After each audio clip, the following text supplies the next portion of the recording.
heestii labaad ee karbaasha ah loogu geystay CK ama kufsiga loo geystay CK oo u geystay Wizb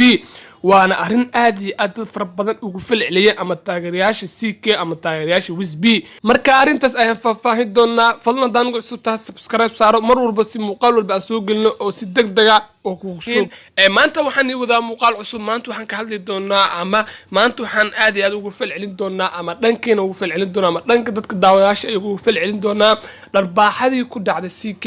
mar labaad loo geystay oo dharbaaxadaas oo noqotay dharbaaxa aad iyo aad u kulul ama erey aad iyo aad u kulul ama dadka Soomaalida idil ee aad iyo aad ula yaabeen ama dadka raabisa aad iyo aad ula yaabeen sababtoo taa waa heestii labaad ee lagu karbaasho ama heestii labaad oo isagana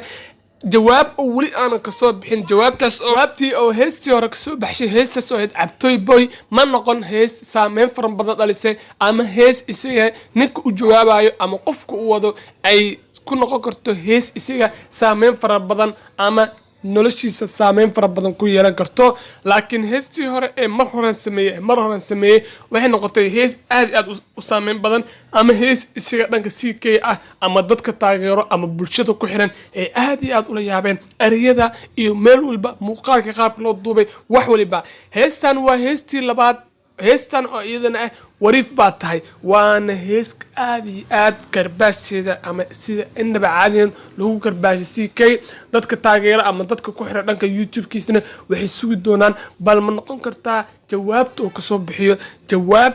u qalanto ama jawaab la mid ah heestan dambe oo ma noqon kartaa dad fara badan baa shushaa qof walba si bay sidee la tahay bay ugu falcelinayaan dad baa waxay taagan yihiin ma noqon karto sababtoo taa ninkan dhanka talentiga ama dhanka fanka uma lahan wax talent ah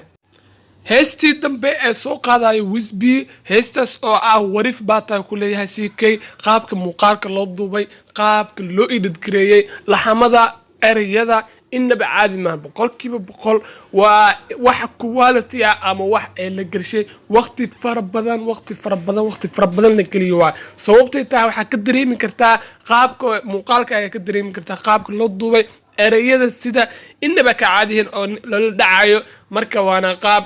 ay si degdeg ah aan looga baahnan CK haddii xitaa uu soo jawaabayo ama jawaab uu ka bixinayo inuu degdegin ama ay sida dadka ay ku dhaleeceeyeen heestii hore cabtoy boy wuxuu ka dhigay 1 hour am 2 hour intuu soo qoray muuqaalka si sameeyay ma noqon heestaas hees saameyn leh ama ma noqon heestaas hees qaraxda oo sidii mar hore sameeyay u qaraxda laakiin waxay noqotay hees cabcaba oo aan meel laga soo qaadin marka dhanka viewskeeda ama dhan walba haday noqoto dadka wax saameyn leh kuma noqon laakiin aniga ahaanteena waxaan la dardaarmay in uu la tago ama dad raabistaha oo kula kaashado heestan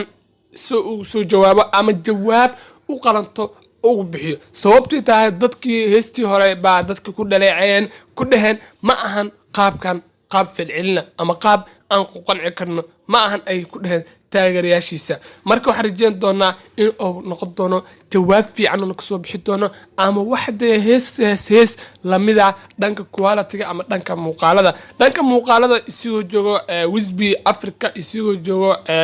CK Europe waxaana quality sareeyo ama muuqaalada qurux badan Wizb isigoo Africa joogo marka ma garanayno sababta xakeena ama waxyaabaha taasna sabab karo marka muuqaalkan halkaas uu ku yahay ku maasantiin daawashada muuqaalkan dan ugu cusubtana ku la subscribe ka saaro mar walba video walba soo dhigo